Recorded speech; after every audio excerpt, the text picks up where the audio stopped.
ٹھیک ہے ایک میرے سے ایک منٹ، آپ کا سوال ہو چکا ہے، آج کریں چلیں. کوئی کسی کا سوال ہے وہ لے ڈاکٹر ہمارے. جب وہ ہے ہی نہیں ہے تو پھر کیسے سوال کریں؟ انہوں نے کہا پوچھ کے بتانا.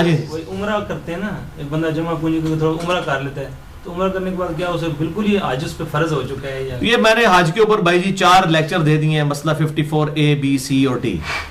2 حج اور عمرے کے اوپر ہے، 2 قبر رسول کی حاضری پہ صلی اللہ علیہ وسلم. اس میں میں نے یہ بات بتائی ہے، بالکل جعلی بات ہے کہ جی پہلے ماں باپ حج کریں گے تو تب اولاد نے کرنا ہے، یا جناب جس نے عمرہ کر لیا اس کے اوپر حج فرض ہو گیا.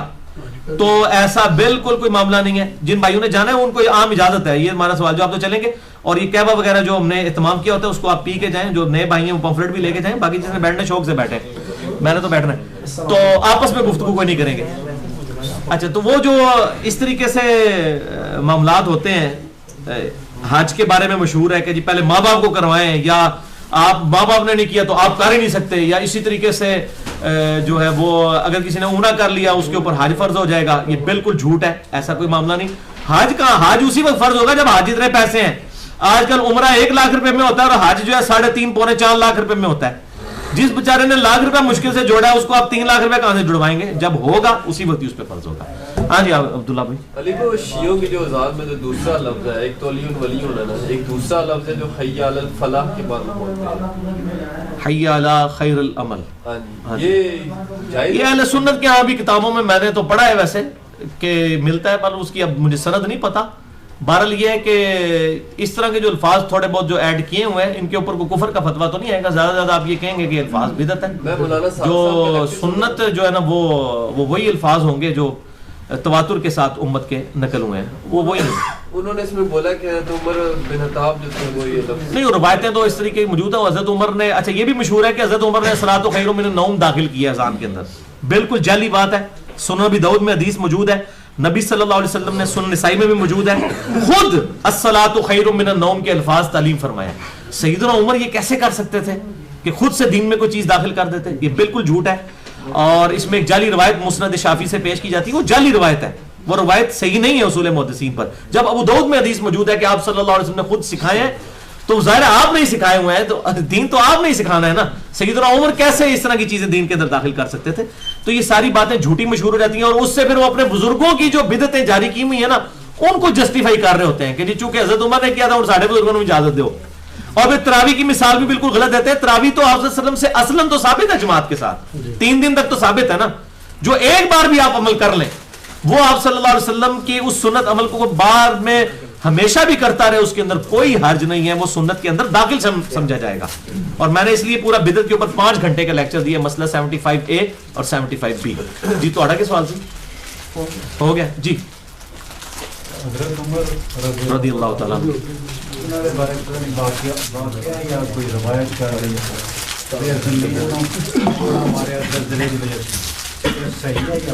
سیدنا عمر کے بارے میں رضی اللہ تعالیٰ عنہ وعلیہ السلام بالکل جعلی روایتیں مشہور کی ہوئی ہیں. ایک تو دریائے نیل کو خط لکھنے والی بالکل جعلی جھوٹی روایت ہے تاریخی. اس کے مقابلے پہ صحیح بخاری میں ہے 1010 نمبر حدیث کتاب الاستسقاء چیپٹر میں سیدنا عمر کہتے ہیں اے اللہ جب تک تیرے نبی موجود تھے ہم ان کے ذریعے توسل کرتے تھے، اب ان کے چچا کو لے کر آئے ہیں، ان کی دعا کی برکت سے بارش نازل ہو جاتی تھی. تو سیدنا عمر نے کو خط لکھ کے آئے تھے، بدرج نہیں چھوڑ دیتا.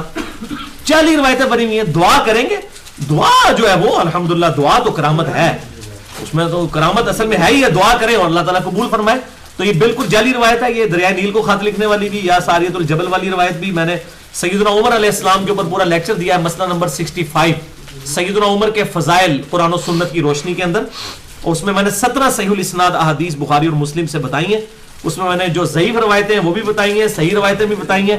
تو یہ جو کہتے ہیں نا سیدنا عمر نے کوڑا مارا زمین کے اوپر اور کہا کہ تھم جا، کیا میں تیرے اوپر انصاف نہیں کرتا، بالکل جعلی روایت ہے. صحیح روایت یہ ہے، صحیح مسلم میں حدیث ہے کہ سیدنا ابو بکر علیہ السلام، سیدنا عمر علیہ السلام، سیدنا عثمان علیہ السلام، سیدنا علی علیہ السلام، سیدنا طلحہ علیہ السلام، سیدنا زبیر علیہ السلام، یہ 6 اصحاب آپ صلی اللہ علیہ وسلم کے ساتھ تھے. تو احد پہاڑ پر، اور ایک روایت میں آتا ہے ہیرا پہاڑ، کوہ ہیرا کے اوپر تھے آپ، صحیح مسلم میں الفاظ ہیں. تو وہ ہیرا پہاڑ ہلنے لگ پڑا تو آپ نے فرمایا ہیرا تھم جا، تجھ پر اس وقت ایک نبی صدیق اور شہداء کے علاوہ اور کوئی نہیں ہے. تو آپ نے بتا دیا کہ 6 بندے جو میرے ساتھ ہیں ان میں 1 صدیق ہے، 5 کے 5 شہید ہوں گے، اور یہ نبوت کی خبر ہے اور آپ صلی اللہ علیہ وسلم کی یہ خبر پوری ہوئی ہے. منو بھی جناب کعوہ دے دو نا، میں بول رہا میں پہ آواں اچھا رکھو ایک کعوہ. اچھا تو نہیں آج تو میں پانی بھی پی رہا ہوں نا، وہ کہتے جناب ویڈیو بن رہی پانی نہیں پیندے، آج تو میں پانی بھی پی رہا ہوں. اچھا تو یہ بالکل جعلی روایتیں مشہور ہیں جی اس طریقے سے. جو صحیح روایت ہے وہ صحیح مسلم میں کہ ہیرا پہاڑ ہل پڑا تو آپ صلی اللہ علیہ وسلم نے فرمایا تجھ پہ ایک صدیق شہداء کے اور نبی کے سوا کوئی نہیں ہے، تو وہ تھم گیا. یہ ہے صحیح حدیث صحیح مسلم میں. اور ایک بات اور بھی یاد رکھیے گا، یہ دلائل النبوہ کو بھی آپ سمجھ لیں، یہ بڑا اہم ٹاپک ہے، آپس میں بات نہ کریں، یہ میں نہیں کہا. اچھا آپس میں گفتگو نہیں کرنی، میری طرف متوجہ ہونا ہے. یہ دلائل النبوہ کو یا علامات نبوت کو سمجھیں. احادیث میں پورے چیپٹرز ہیں دلائل النبوہ اور علامات نبوت کے اوپر، سارے کمبائنڈ فارم میں آپ کو مشکات کی 30 جلد میں مل جائیں گے. معجزات والے چیپٹر میں علامات نبوت، صحیح بخاری میں بھی چیپٹر ہے. نبی کی جو مستقبل کی خبریں ہیں وہ جسٹیفائی کرتی ہیں کہ یہ اللہ کا پیغمبر ہے علیہ السلام. اور امام بہیقی نے پوری کتاب لکھی ہے جس میں تقریباً 3200 حدیثیں ہیں دلائل النبوہ، جس میں خبریں دی گئی ہیں کہ آپ صلی اللہ علیہ وسلم نے اپنی زندگی مبارک کے 10 سال بعد، 20 سال بعد، 30 سال بعد، 50 سال بعد، ایون 500 سال بعد تک ہونے کی جو خبریں تھیں وہ دے دی ہیں. اب یہ امپاسبل ہے بغیر اللہ کے بتائے. یہ آج کل لوگ نبی صلی اللہ علیہ وسلم کی ذات پہ بھی اٹیک کرتے ہیں. وہ کہتے ہیں جی تمہارا پورا دین نبی کے اوپر کھڑا ہے تو تمہیں کیسے پتا ہے کہ وہ اللہ کا نبی ہے؟ ہم کہتے ہیں کتاب اللہ، وہ کہتے ہیں یہ تو اس نے دیا آپ کو، ایکسٹرنل کوئی سورس بتائے. ہم کہتے ہیں for the sake of argument agree. ہم آپ کو نبوت کی خبریں بتاتے ہیں کہ نبی صلی اللہ علیہ وسلم، صحیح بخاری میں حدیث ہے 7109 آپ، اور یہ علامات نبوت میں بھی امام بخاری لے کے ہیں. آپ نے حضرت حسن ابن علی کو اپنی گود میں اٹھایا ہوا ہے اور عمر اس وقت تقریباً 7-8 سال ہے حضرت حسن کی، حضرت حسن کو. اور آپ کبھی پبلک کی طرف دیکھتے ہیں کبھی حسن کی طرف اور کہتے ہیں یہ میرا بیٹا سید ہے، یعنی یہ بڑے پن کا مظاہرہ کرنے والا ہے، اس کی قربانی یہ دے گا، یہ سید ہے، سردار ہے. اس کی وجہ سے مسلمانوں کے 2 گروہوں میں صلح ہو جائے گی. اور وہ صلح اس بشارت کے تقریباً آپ سمجھ لیں 32-33 سال کے بعد ہوئی ہے صلح حسن. یعنی آپ نے سیدھا کہہ دیا کہ یہ بچہ 32 سال تک تو نہیں مرنے کا. اس کو چھوٹی خبر ہے. پھر آپ صحیح بخاری میں آتا ہے 2812 نمبر حدیث کی، عمار کو ایک باغی جماعت قتل کرے گی. اب عمار نے قتل ہونا تھا 30 سال کے بعد، تقریباً 93 سال کی عمر میں صفین میں، اور آپ پہلے کہہ رہے ہیں کہ باغی جماعت قتل کرے گی. سیدنا حسین علیہ السلام کے بارے میں جو آپ کہہ رہے تھے وہ مسند امام احمد میں ہے، جو آپ صلی اللہ علیہ وسلم نے بچے کو اٹھائے اور رو رہے ہیں. سیدنا علی کہتے ہیں آپ کو کس نے ناراض کر دیا؟ فرمایا ابھی جبرائیل نے مجھے بتایا تھا کہ آپ کے اس بیٹے کو فرات کے کنارے شہید کر دیا جائے گا، اور وہ وہاں کی سرخ مٹی بھی مجھے دکھا رہے تھے. اب وہ واقعہ 50 سال بعد ہوا ہے. اسی طریقے سے یہ جو تاتاریوں کے ساتھ جنگوں والی یہ حدیثیں آپ کو ملیں گی بخاری مسلم میں، جو 500-600 سال بعد واقعات ہوئے. دلائل النبوہ ایک پوری کتاب ہے جس میں اس قسم کی پروفیسیز، مستقبل کی خبریں، پیشن گوئیاں نبی صلی اللہ علیہ وسلم کی جمع کی گئی ہیں، جو اس بات کا ثبوت ہے یہ دنیا میں میڈیکلی یا اسی طریقے سائنٹیفکلی امپاسبل ہے کوئی شخص اس طرح کی پریڈکشن کر دے اور وہ ساری کی ساری منوان پوری ہو. اور ایسا شخص جس کے ساتھ ہزاروں لوگ اٹیچ ہوں، ہزاروں لوگ، اور کوئی ایک بندہ بھی ایسا نہ ہو جو آپ کے ساتھ پوری زندگی اٹیچ رہا ہے. ایک تو ہے کہ منافقت کے لیے کچھ عرصہ اٹیچ ہوا، بعد میں وہ مرتد ہو گیا، لیکن جو شروع سے ساتھی اٹیچ رہے ہیں وہ آپ کے ساتھ آخری وقت تک رہے ہیں، اور وفات کے بعد بھی انہوں نے دین کو نبھایا. اور ان کو اتنا کانفیڈنس تھا جب پورے عرب نے بغاوت کر دی، عرب قبائل نے اسلام قبول کر لیا اس وقت دب کے، اور حضور کی وفات کے بعد مرتد ہو گئے. سیدنا ابو بکر کا آپ کانفیڈنس لیول دیکھیں. حضرت عمر کے بھی پاؤں لڑکھڑا پڑے، انہوں نے کہا جو منکرین زکات ہیں خلاف قتال کروں گا میں. یہ اللہ نے حق رکھا ہے اسلام میں مال کا، جیسا کہ نماز جو ہے وہ حق ہے عبادت کے اندر اللہ کا. وہ کہتے ہیں جی اتنے مازوں پہ آپ جنگ، انہوں نے کہا ان کو یقین تھا نبی کے باتوں پر. انہوں نے کہا نہیں، رومن امپائر گرے گی، رشین امپائر بھی گرے گی. اس وقت کی جو رشین امپائر تھی وہ سمجھ لیں آپ، یہ پرشین امپائر اور رومن امپائر آج کا امریکہ سمجھ لیں. اتنا ان کو کانفیڈنس تھا. حالانکہ غزوہ خندق تک چند ہزار لوگ مسلمان تھے، اور وہ خندق کھودنے کی وجہ سے پرلی طرف سے تیر آتے تھے تو پیشاب کرنا بھی مشکل ہوتا تھا. اور نبی صلی اللہ علیہ وسلم ایک سفر جو صحیح بخاری میں آتا ہے، ایک پتھر نہیں ٹوٹ رہا تھا، آپ نے اس کو توڑا پہلی دفعہ اس سے چنگیاری نکلی اور آپ نے کہا اللہ نے مجھے یمن عطا فرما دیا, دوسری دفعہ میں روم عطا فرما دیا, مجھے پرشیا عطا فرما دیا, اور منافقین مذاق اڑا رہے ہیں کہ ہم تو ٹائلٹ جانے سے بیزار ہیں, اور یہ نبی کہہ رہا ہے اتنی بڑی بڑی امپائرز گنیں گی, 2/3 دنیا پہ جس کی حکومت ہے رومن امپائر کی, اور دیکھا لوگوں نے ود ان 10 years والذی ارسل رسولہ بالہدی ودین الحق لیظہرہ علی الدین کلہ.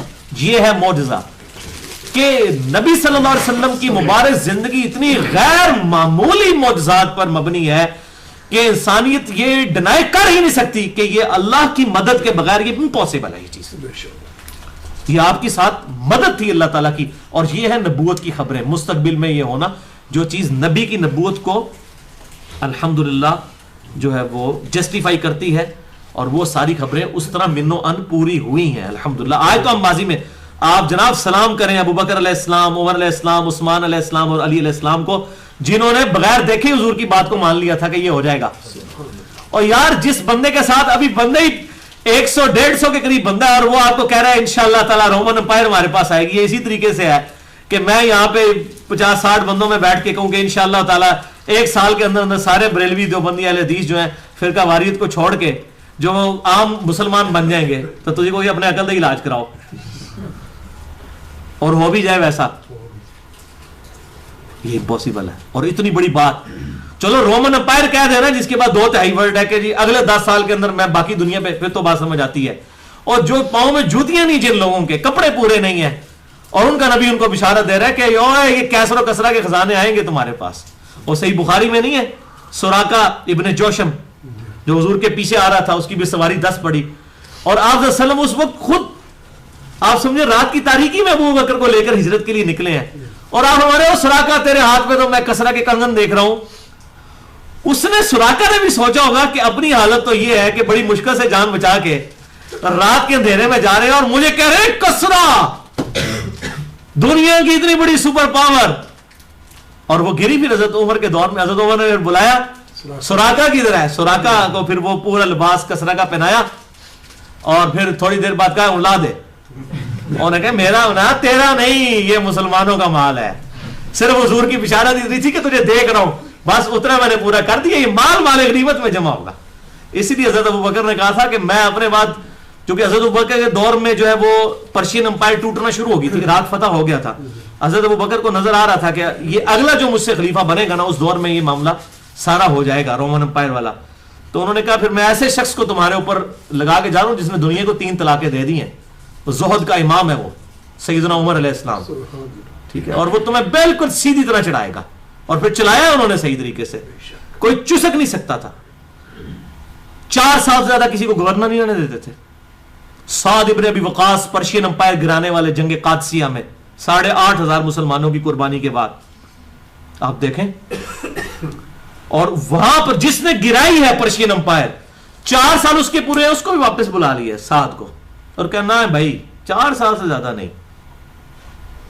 یہ نہ تو پارٹی اپنی بنا لے وہاں پہ.